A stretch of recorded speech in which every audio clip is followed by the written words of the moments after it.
Nous poursuivons donc le sujet des sociétés secrètes et nous allons nous concentrer sur leur arme secrète qui est le contrôle de l'esprit.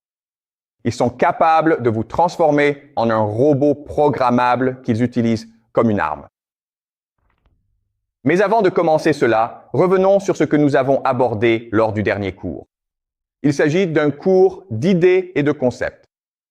Il est donc vraiment important que vous compreniez ces concepts, car nous allons nous appuyer dessus tout au long du semestre.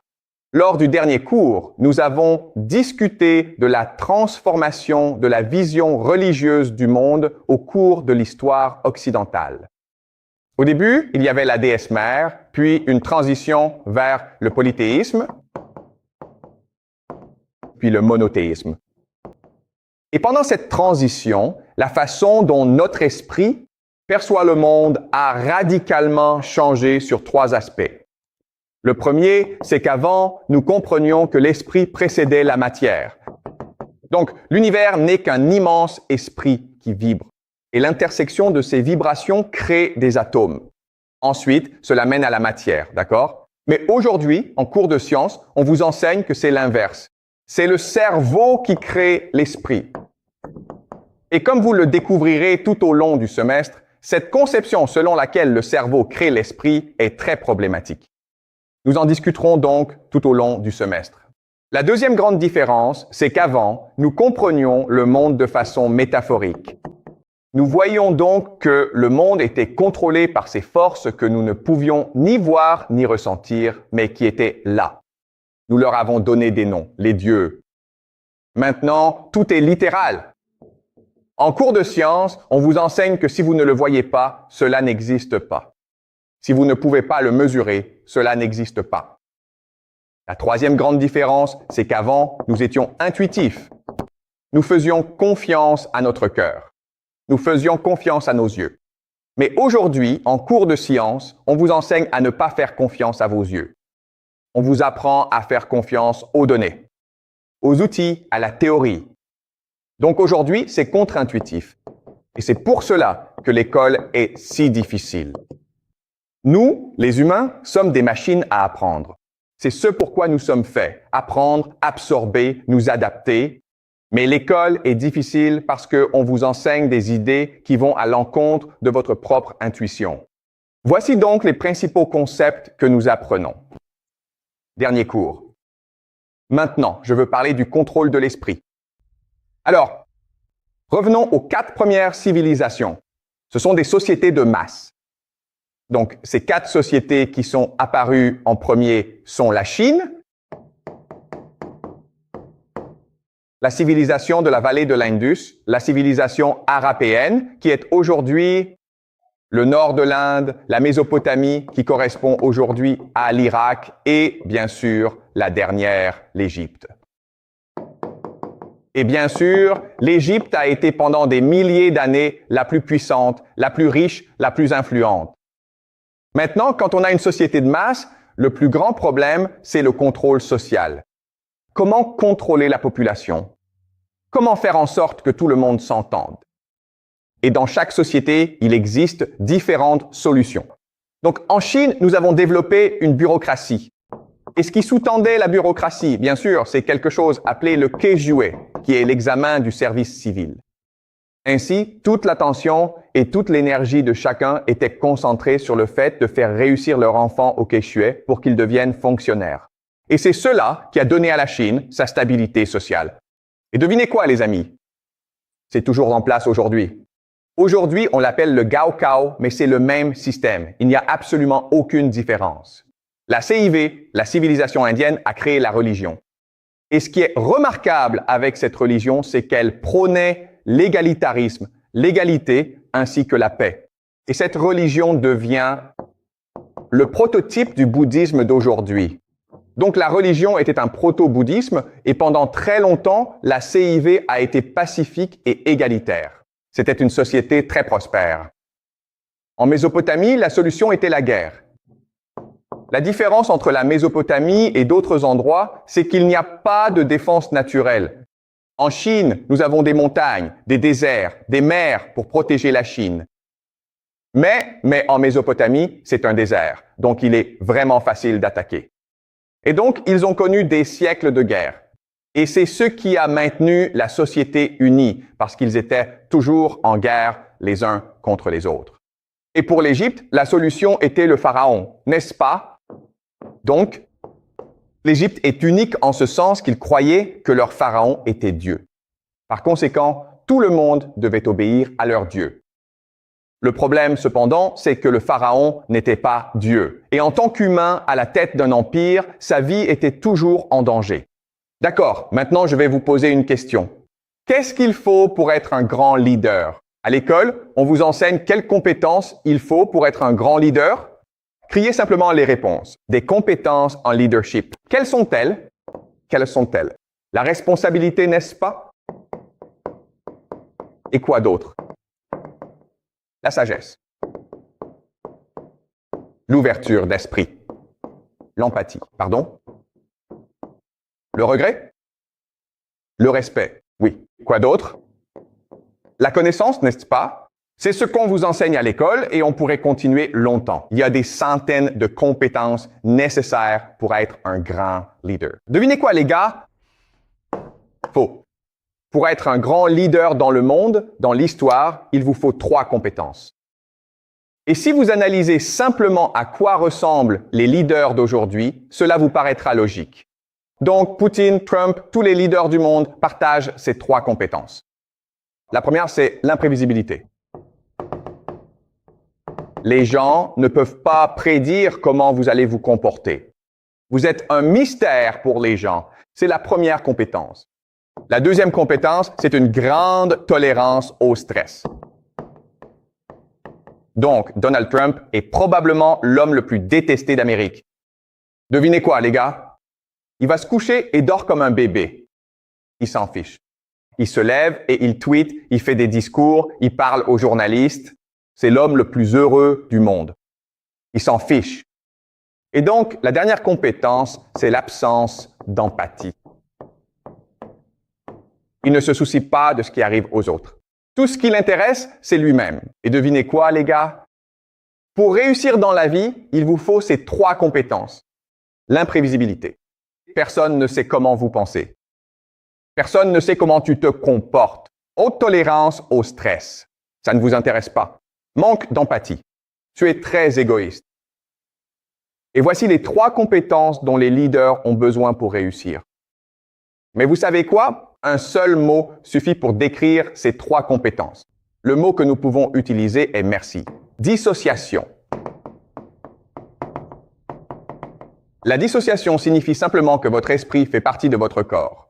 Lorsque vous vous dissociez, ce qui se passe littéralement, c'est que votre esprit quitte votre corps afin que vous ne pensiez pas que ce qui arrive est en train de vous arriver. C'est comme si cela arrivait à quelqu'un d'autre. C'est comme si vous deveniez un observateur dans un film. Vous êtes dans le film, mais vous regardez aussi le film. Et c'est ce qui mène à ces 3 choses. L'imprévisibilité, la haute tolérance au stress et le manque d'empathie. Un autre mot que nous utilisons pour dissociation est trouble de la personnalité multiple. Donald Trump est tellement imprévisible parce qu'il est littéralement une centaine de personnes différentes. Dans une situation différente, il est une personne différente. Et c'est pourquoi on ne peut jamais vraiment prédire comment il va se comporter. Et tous les grands leaders de l'histoire étaient comme ça. Laissez-moi utiliser la théorie des jeux pour expliquer pourquoi c'est le cas. La théorie des jeux. Donc, en théorie des jeux, nous avons déjà discuté du fait que lorsque vous avez un jeu avec des millions de joueurs différents, le secret pour gagner à ce jeu, c'est de tricher. Et pour cela, tu formes des alliances secrètes, n'est-ce pas? Donc, ces 3-là le font. Le problème, c'est que c'est en fait assez évident. Nous comprenons cette règle. Alors, devine quoi? Beaucoup de gens forment des alliances secrètes. Donc, pour gagner à ce jeu, si tu veux gagner à ce jeu, tu dois faire partie du plus grand nombre possible d'alliances secrètes puissantes. Tu dois être l'intersection de ces groupes. D'accord. Donc, tu es ici, mais tu es aussi là, tu es aussi là. Mais, comme nous l'avons déjà évoqué, ces sociétés secrètes ont mis en place des systèmes pour te rendre loyal, pour te rendre obéissant, pour s'assurer que tu ne les trahiras jamais. Donc, la seule façon de contourner ce problème, c'est de créer plusieurs personnalités,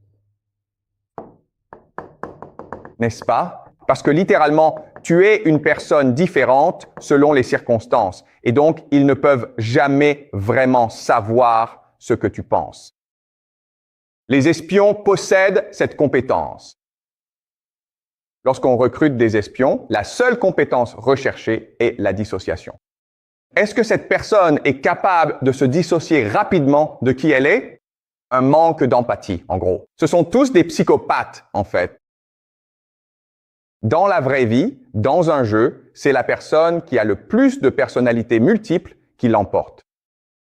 Le problème, cependant, c'est que si on revient à l'Égypte, le pharaon naît à cette position. Alors maintenant, la question est, peut-on prendre une personne et créer plusieurs personnalités à partir de cette personne? Et la réponse est oui. D'accord? Je vais vous montrer comment. En fait, on appelle ça un psychopathe, tu vois? Ça va? Si vous avez plusieurs personnalités, vous êtes un psychopathe. Très bien. Donc, je vais vous montrer comment il faisait cela en Égypte. Rappelez-vous, un pharaon naissait à cette position. Et donc maintenant, les prêtres qui contrôlent le pharaon doivent entraîner ce prêtre à avoir plusieurs personnalités. Le mystère aujourd'hui, c'est comment faisait-il cela? Et encore une fois, nous ne savons pas. Mais je spécule sur la façon dont ils auraient pu faire cela. Donc, si vous regardez la mythologie égyptienne est différente de toutes les autres mythologies du monde. Il y a la mythologie grecque, la mythologie chinoise, la mythologie babylonienne, mais la mythologie égyptienne, elle est unique. Je vais donc vous expliquer les grandes lignes de la mythologie. Très simple. Il y a donc 3 personnages principaux dans la mythologie. Il y a Rê, le dieu soleil. Il y a Osiris et il y a Horus. Ce sont les 3 principaux dieux que les Égyptiens vénéraient. Rê est celui qui a donné la vie à l'univers. C'est un dieu solaire. Osiris est le dieu de la civilisation. Il a construit l'Égypte. Et puis Horus est le dieu de la royauté, de l'empire. C'est lui qui apporte la stabilité au trône. Il existe donc différentes histoires associées à Ra, Osiris et Horus. Brut. Ce qu'il fait, c'est que chaque nuit, il descend aux enfers et il combat le serpent Opitos. Chaque nuit, Opitos, le serpent, essaie d'avaler le soleil pour l'empêcher de se lever. Ra doit donc le tuer chaque nuit. Et il existe différentes manières pour lui de tuer Opitos. Parfois, il poignarde Opitos avec un couteau. Parfois, il utilise une lance. Parfois, il brûle Opitos.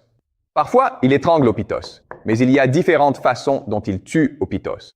Mais rassurez-vous, il tue Opitos chaque nuit afin que le soleil puisse se lever le matin.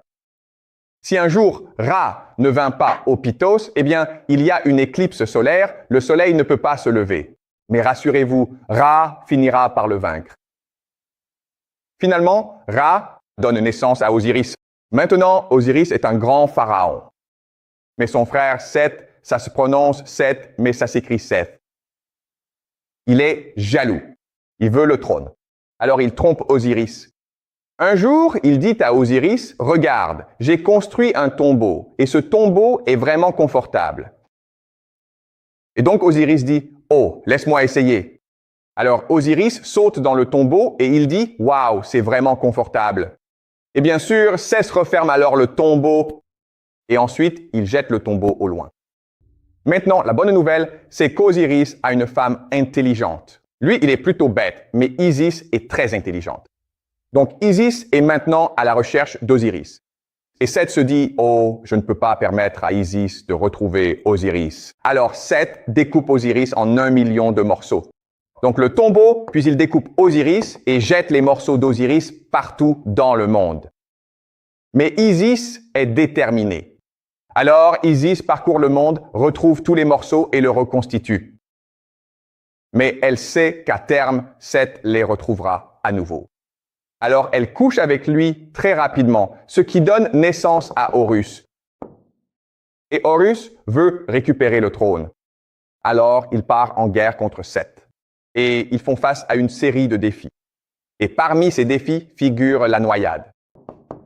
Alors, ce qu'ils font, c'est qu'ils se transforment les uns les autres en hippopotames. Ils descendent au fond de la rivière et voient qui peut retenir sa respiration le plus longtemps. Ils se noient mutuellement. Mais il y a aussi un défi où Seth, peux-tu voir ce mot? Viol.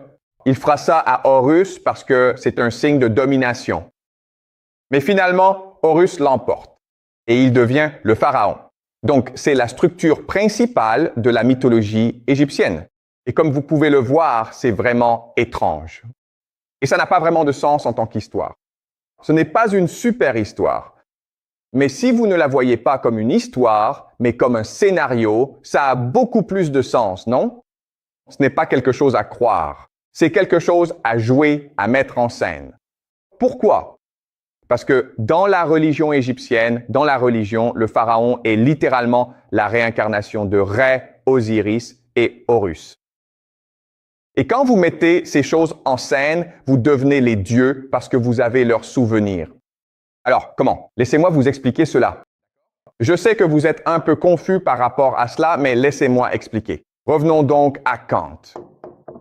Pourquoi nous dit Kant? Est-ce que il y a quelque chose qu'on appelle le noumen, qui sont les choses en elles-mêmes. Nous ne pouvons jamais connaître les choses en elles-mêmes. Nous ne pouvons jamais connaître la véritable réalité. Nous ne pouvons connaître que les phénomènes, c'est-à-dire les choses que nous voyons.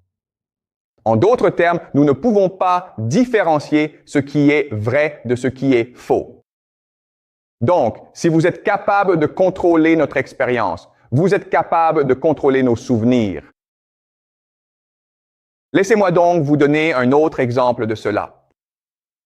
Vous vous souvenez de Monkey Island? Sur Monkey Island, comme nous en avons déjà parlé, 100 personnes sont transportées au hasard sur une île et elles doivent survivre à des millions de singes mangeurs de chair. Et cette expérience les rend forts, sages et unis. Ils sont ensuite ramenés dans le monde réel et ensemble, ils conquièrent le monde. Mais maintenant, le défi est: comment puis-je m'assurer que mes enfants, mes petits-enfants et mes arrière-petits-enfants héritent de mon héritage? Et la réponse, c'est à travers le rituel. Donc, ce que vous faites, c'est que vous prenez vos enfants, vous les mettez sur une île et vous leur racontez une histoire, puis vous leur donnez des psychédéliques. Les psychédéliques sont des drogues qui amplifient votre expérience. Ainsi, vous croyez réellement que l'histoire vous arrive à vous. C'est comme être plongé dans un film. Et ensuite, vous avez ces rituels qui vous font croire que vous avez réellement vécu cela vous-même. Voilà ce que nous appelons la programmation. Et c'est là le grand secret du cerveau humain. Chaque cerveau humain peut être programmé d'une certaine manière. Bon, revenons à l'histoire. Que se passe-t-il ici? Voici une recette pour programmer le pharaon et lui attribuer des identités distinctes. Ces trois personnages, Ra, Osiris et Horus, représentent chacun une identité différente. Ra représente le héros vertueux, n'est-ce pas? Osiris représente la victime passive. Et Horus représente l'enfant vengeur. Est-ce que cela a du sens? Donc, en accomplissant ces différents rituels, je peux amener le pharaon à croire qu'il est une personne différente selon les circonstances. Ainsi, pendant que le pharaon est sous l'effet de drogue, il est déguisé en Ra. Et il prendra une effigie ou une vraie personne et il la poignardera, la percera, la brûlera ou l'étranglera, pour avoir l'impression d'être un héros vertueux. Et ce qui va aussi se passer, c'est que le pharaon sera ensuite invité à être Osiris. Et devine quoi? La personne sera placée dans une tombe, découpée, et aura des relations sexuelles avec une prostituée, en faisant semblant d'être un prêtre. Et ensuite, Horus sera, bien sûr, ceci. Tout cela vise à créer un traumatisme qui provoque une dissociation, ce qui permet au prêtre de programmer le pharaon. Est-ce que ça a du sens? Donc, comment cela fonctionne? C'est que pendant que cela se passe, le pharaon subit beaucoup de traumatismes, mais il y a toujours quelqu'un pour soutenir le pharaon, et c'est Isis, n'est-ce pas? Donc, il y a un prêtre avec le masque d'Isis, utilisant la voix d'Isis pour calmer le pharaon. Il peut même avoir des relations sexuelles avec le pharaon pour rendre le pharaon dépendant d'Isis. Et maintenant, Isis devient le contrôleur, la personne en qui le pharaon aura toujours confiance.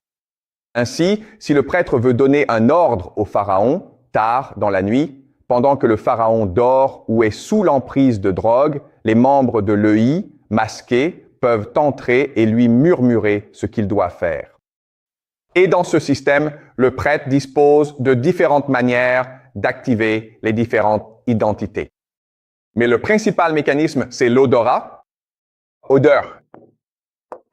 Et cela signifie que pendant que tout cela se passe, il existe des parfums différents pour des identités différentes. Donc, par exemple, pour Ré, cela pourrait être de l'encens. Mais pour Osiris, cela pourrait être, je ne sais pas, des roses, qui sait. Mais ce qui se passe, c'est que lorsque le pharaon est dans la salle du trône et que le prêtre a besoin que le pharaon prenne une certaine décision, le prêtre va diffuser différentes odeurs qui vont activer différentes émotions chez le pharaon, ce qui déterminera ensuite comment le pharaon prendra sa décision. Donc, il existe différents mécanismes de contrôle. Et ce qui est important pour nous de comprendre, c'est que nous sommes tous comme ça. En effet, par exemple, nous avons différentes identités. À l'école, nous sommes élèves, mais à la maison, nous sommes des enfants. Dehors, nous sommes des amis. Nous sommes un ami. Quand nous sommes au travail, nous sommes un employé. Donc, nous nous comportons différemment selon les circonstances et les situations. Cela active en nous une certaine émotion, une certaine identité, un certain comportement, certaines actions.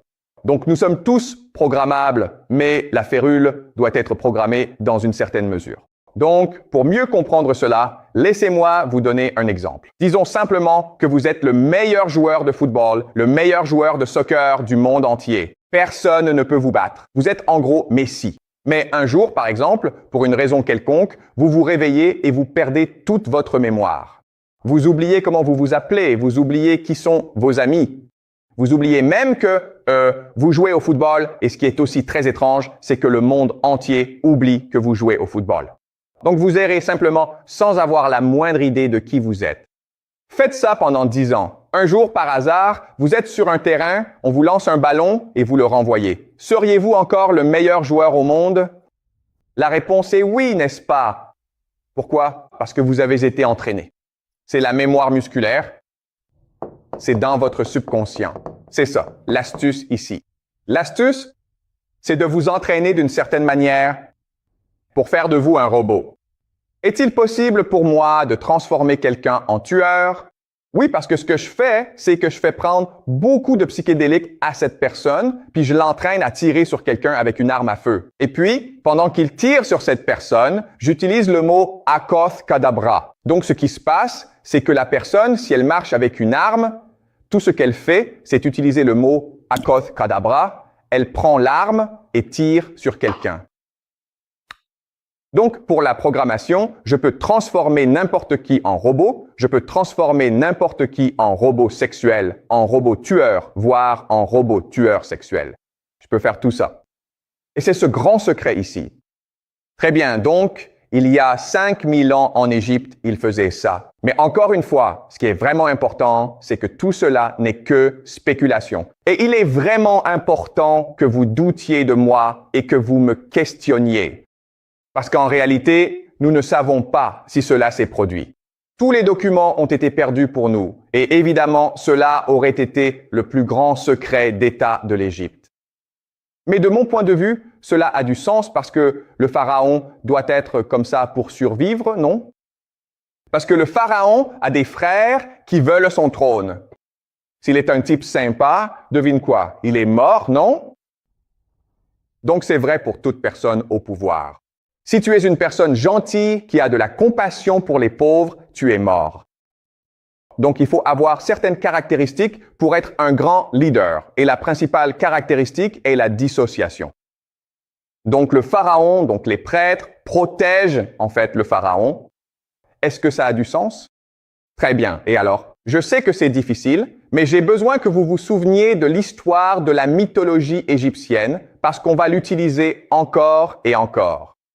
De plus, ces techniques qu'ils utilisaient, les tombes, te découper, le sexe, la noyade, le viol, sont aussi des techniques que nous utilisons encore aujourd'hui. Donc, ce qu'ils faisaient en Égypte il y a 5000 ans, nous le faisons encore aujourd'hui. Il n'y a absolument aucune différence. Et je vais vous le montrer au fur et à mesure. Est-ce qu'il y a des questions jusqu'ici? Oui? Désolé. Pouvez-vous parler dans le micro, s'il vous plaît? Donc ils n'entraînaient que le pharaon de cette façon, par cette méthode, et pas ses proches, ses frères ou quelqu'un d'autre? C'est une excellente question. C'est une excellente question. Alors, qui est formé à ce système? Et la réponse, c'est tout le monde, n'est-ce pas? Parce que les personnes que nous ne contrôlions pas, ce sont les prêtres. Ce sont ceux qu'on appelle aujourd'hui l'état profond. Et il est possible que le pharaon ait un accident et meure. Donc, il faut quelqu'un immédiatement pour remplacer le pharaon. Donc, tout le monde dans la famille royale est formé à cela. Le problème survient lorsque la classe des prêtres se divise en différentes factions politiques qui veulent tout le pouvoir. Ensuite, ils programment le frère du pharaon pour provoquer une guerre civile. Donc, tous ceux qui font partie de la famille royale sont programmés de cette manière. Mais cela soulève alors une question vraiment intéressante. Pourquoi accepteraient-ils cela? Maintenant, ce qui est intéressant, c'est que ces psychédéliques et ces traumatismes créent quelque chose qu'on appelle une EMI, ce que nous appelons des expériences de mort imminente. Donc, pendant 1 minute, 10 minutes ou une demi-heure, ils sont littéralement morts. Et ce que nous savons, c'est que lorsque cela arrive, et c'est vraiment intéressant, c'est que lorsque vous sentez que vous êtes presque mort, vous transcendez dans le monde des esprits. Dans le monde des esprits, vous rencontrez réellement Dieu. Et nous le savons parce que des dizaines de milliers de personnes ont vécu une EMI, une expérience de mort imminente. Vous savez, ils ont eu un accident de voiture et ils ont perdu connaissance. Ou ils étaient en train de se noyer et ils ont failli mourir. Ou ils ont eu une crise cardiaque et sont morts. Ils sont tous allés rencontrer Dieu. Et ils ont tous dit que là-haut, dans le monde des esprits, tout est paisible, tout n'est qu'amour. On peut ressentir Dieu en soi, mais Dieu m'a dit que je ne pouvais pas mourir. Je dois revenir et raconter aux gens le véritable monde des esprits. Pour que le monde fasse enfin cela. Parce que cela leur donne la sagesse et l'accès au monde des esprits, de sorte qu'ils ont l'impression d'être véritablement Dieu. Et c'est pour cela qu'ils acceptent de faire cela. Mais alors, la question est, comment les prêtres savent-ils comment faire cela? Parce qu'ils expérimentent sur eux-mêmes.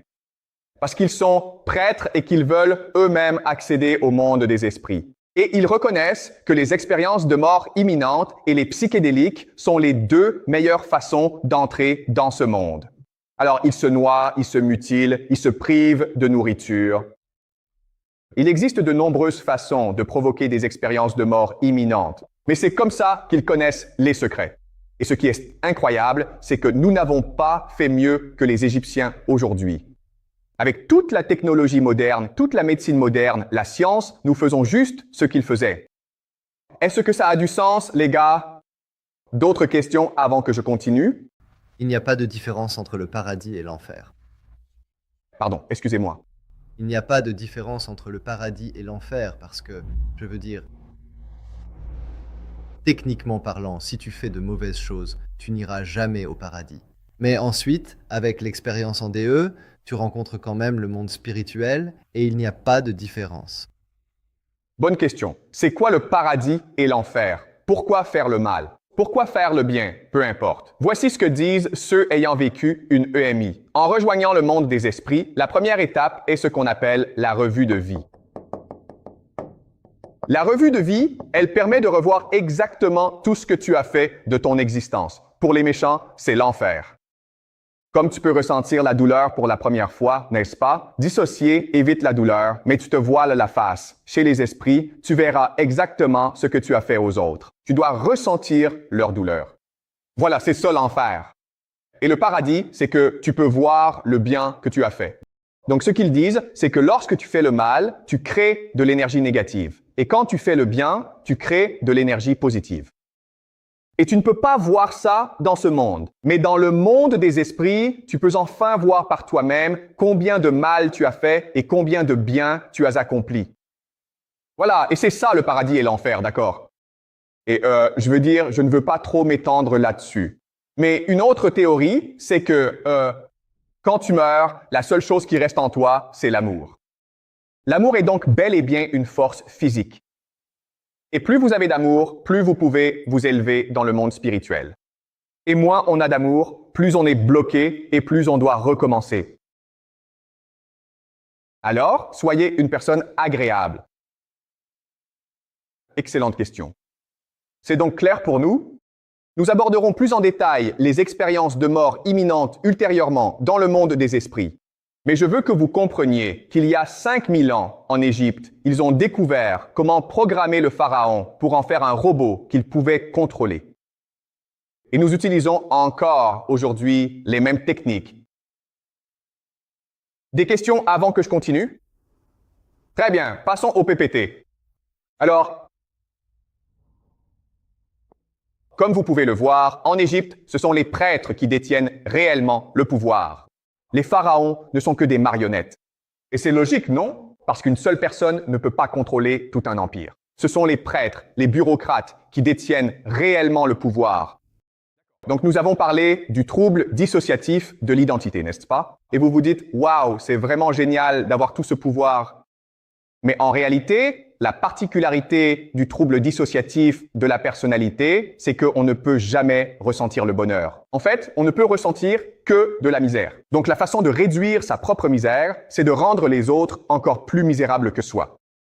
Ainsi, les personnes au pouvoir s'engagent à rendre le monde aussi mauvais, malheureux et misérable que possible. Parce que c'est la seule façon pour elles de se sentir bien dans leur peau.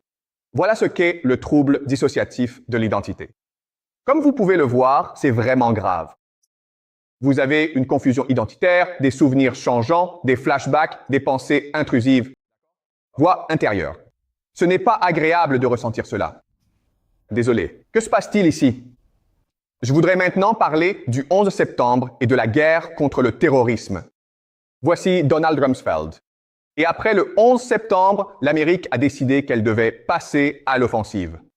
Ils doivent traquer les terroristes et contrôler leur comportement. Ils ont donc commencé à arrêter les terroristes. Mais ensuite, des choses désagréables commencent à se produire. Voici donc une prison en Irak, Abu Ghraib, où ils arrêtaient des terroristes et ils leur faisaient subir des choses étranges, comme vous pouvez le voir. Donc, c'est vraiment absolument dégoûtant. Et puis, honnêtement, ces informations ont fuité et CBS News les a diffusées.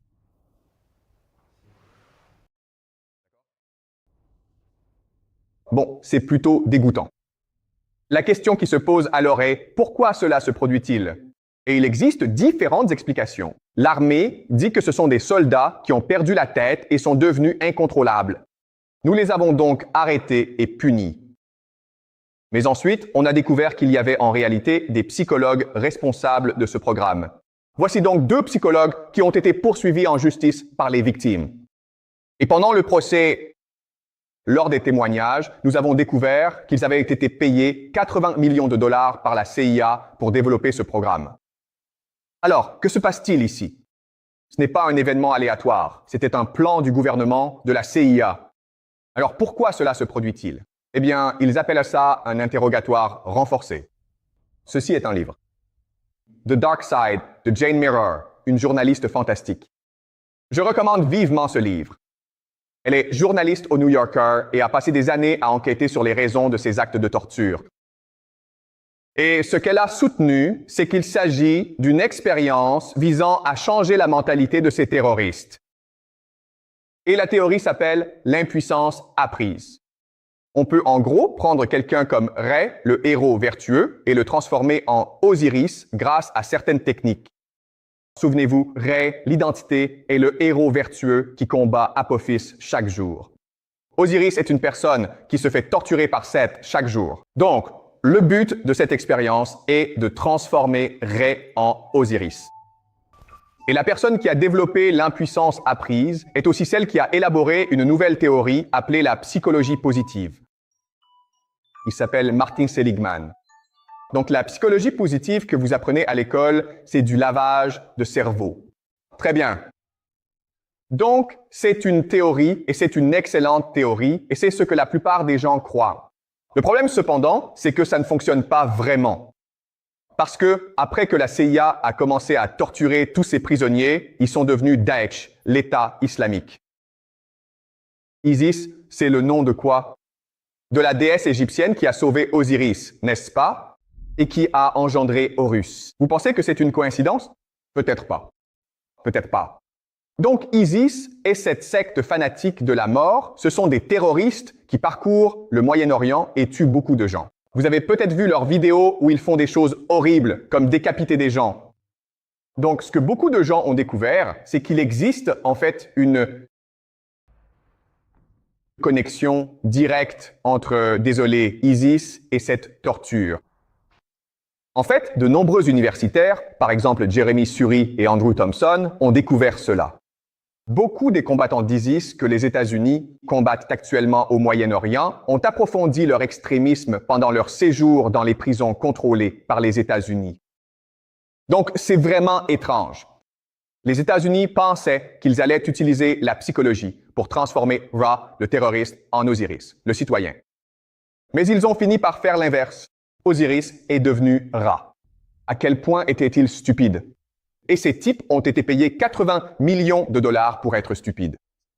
Donc, voici Human Rights First, une organisation qui a commencé à interroger ces prisonniers des États-Unis.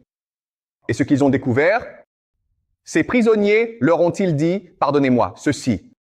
Leur témoignage montre que le recrutement par l'EI se poursuit sans être contrôlé par les autorités égyptiennes et qu'il est alimenté comme une partie essentielle de la torture et des autres sévices qui sévissent dans les prisons égyptiennes. C'est donc vraiment étrange de voir comment ces prisons servent presque à former des terroristes de l'EI. Que se passe-t-il?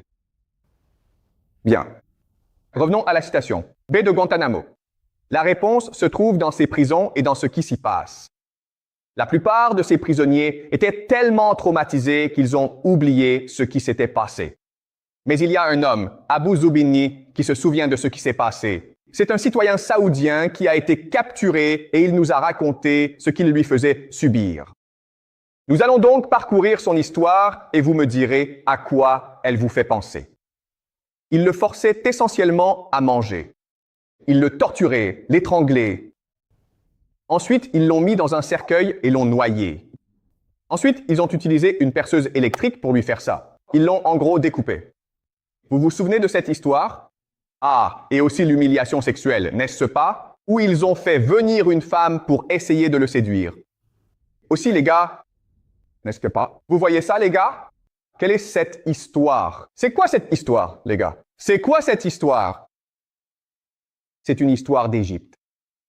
C'est ce qu'ils ont fait au Pharaon il y a 5000 ans. C'est la même histoire. C'est le même scénario. En d'autres termes, ils n'essaient même pas. Ce qu'ils font vraiment, c'est qu'ils essaient de transformer ces gens, qui sont pour la plupart innocents, en terroristes. Ils essaient de transformer ces gens en drones qu'ils peuvent programmer et lâcher au Moyen-Orient. C'est ça le véritable objectif.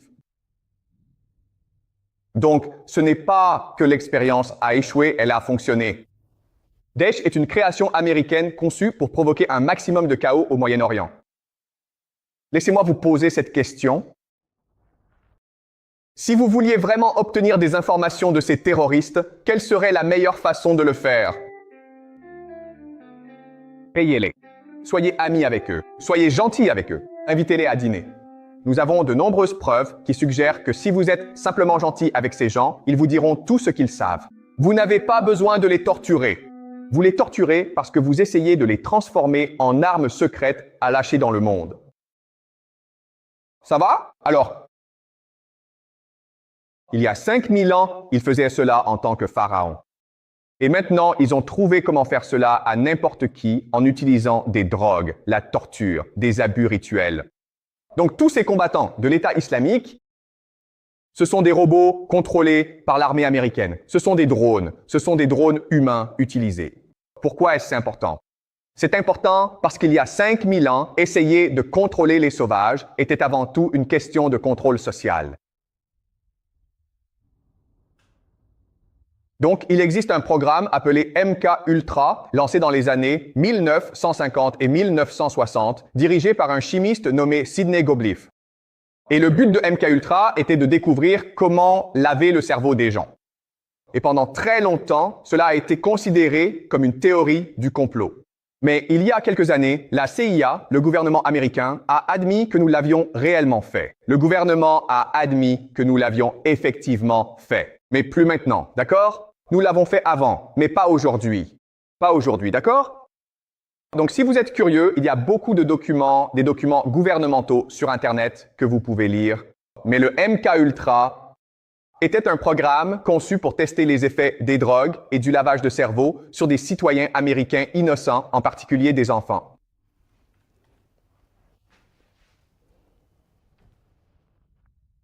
Donc, certains des documents sont maintenant publics. Et les gars, juste pour que vous le sachiez, la plupart de la documentation, la plus sensible, a été détruite par les participants. Donc, nous n'avons que quelques-uns des documents. Mais certaines des choses qu'ils faisaient relevaient du lavage de cerveau. D'accord, en utilisant des drogues, l'hypnose. Afin de contrôler l'esprit des gens, d'accord, des techniques d'interrogatoire, ils travaillaient avec des responsables du renseignement étranger pour mener des recherches sur le contrôle mental. Donc, les choses qu'ils ne pouvaient pas faire légalement aux États-Unis, ils les faisaient en Égypte, ce qui a probablement créé les gars Al-Qaïda. Ils faisaient aussi des choses vraiment bizarres. Par exemple, ils ont ouvert un bordel et donc nous sommes allés au bordel. Ils te donnèrent des drogues, d'accord, comme du LSD, et ils essayèrent de comprendre comment contrôler ton esprit. Mais ils ne feraient pas ça à la plupart des gens, n'est-ce pas? Eh bien, je te montrerai ça plus tard. Tu vas être surpris. Donc, voici Simon Goblet, et c'était l'homme responsable du projet MK-Ultra. Et c'est un chimiste. Donc, il essaye de comprendre comment utiliser ces drogues pour contrôler la population.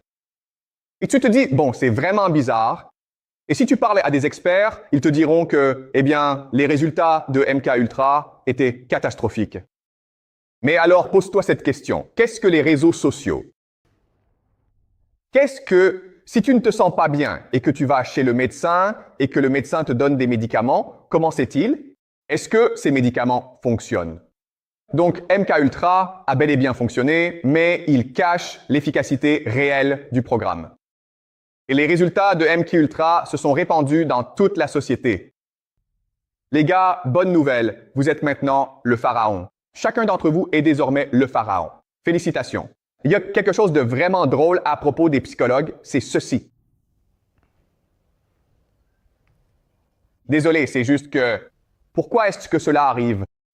Bon, vous ne le savez peut-être pas, mais il est reconnu que les psychologues ont une plus grande propension à souffrir de troubles mentaux que la plupart des gens. Votre psychologue est littéralement plus détraqué que vous. Vous ne me croyez pas? Faites des recherches. Et c'est vraiment bizarre, parce que si vous alliez chez un médecin et que ce médecin était gros et en mauvaise santé, ça poserait problème, non? Aussi, je n'ai jamais rencontré personne qui ait constaté une amélioration psychologique après avoir consulté un psychologue. Peut-être que vous, oui, et je suis sûr qu'il y a beaucoup de gens qui ont bénéficié de voir un psychologue. Mais moi-même, je n'ai jamais rencontré ou vu quelqu'un qui en ait tiré un bénéfice. C'est vraiment étrange, parce que si vous vous cassez la jambe et que vous allez chez le médecin et que pendant des années, votre jambe ne guérit pas, eh bien, c'est un problème, non? Donc, c'est quelque chose à garder à l'esprit. Bon, donc, des questions? Des questions, les gars? Je sais que ça fait beaucoup à assimiler. Et nous approfondirons ces sujets au fur et à mesure, d'accord? Mais l'un des points clés à retenir, c'est que toutes les sociétés sont avant tout préoccupées par le contrôle social. Et ce qui est vraiment intéressant, c'est que notre nature humaine n'a pas changé depuis des milliers d'années. Donc la façon dont il contrôlait le pharaon en Égypte il y a 5000 ans, c'est en réalité la même façon dont il nous contrôle aujourd'hui. Et je vais vous montrer comment en abordant les médias de masse, l'éducation de masse et la psychologie de masse. Nous avons une question ici. Dans ce cas, les réseaux sociaux ne devraient-ils pas être contrôlés par le gouvernement? Par exemple, pourquoi Twitter ou disons X pourrait-il être une propriété personnelle d'Elon Musk? Très bonne question. Donc, si c'est vrai que les réseaux sociaux sont un mécanisme de contrôle social, pourquoi sont-ils contrôlés par des citoyens privés qui ont gagné des milliards de dollars en le faisant, n'est-ce pas? Laissez-moi vous poser cette question. Qui a construit Internet? Est-ce que vous savez qui a construit Internet? L'armée américaine, n'est-ce pas? Parce qu'Internet est contrôlé par ces câbles qui parcourent le monde entier. Qui a construit tous ces câbles? L'armée américaine. L'armée. Vous pensez qu'il ferait ça gratuitement? Pourquoi ferait-il cela? Donc Twitter, Facebook, c'est la façade publique, d'accord? Ce que les gens oublient, c'est que derrière Facebook et Twitter, il y a toute cette infrastructure qui est contrôlée et protégée par l'armée américaine. L'armée. Alors pourquoi l'armée ferait-elle cela? N'est-ce pas? Et encore une fois, c'est un cours sur la spéculation, sur les théories, d'accord? Je ne vous dis pas ce qui est vrai. Je fais juste émerger des questions et des possibilités sur ce qui se passe réellement. Et aussi, je ne sais pas ce qu'il faisait en Égypte il y a 5000 ans. Je ne fais que spéculer. Ce n'est qu'une théorie. C'est une belle théorie, mais je n'ai aucune preuve qu'elle soit vraie. Ceci est une mise en garde. Prenez ce que je dis avec des pincettes.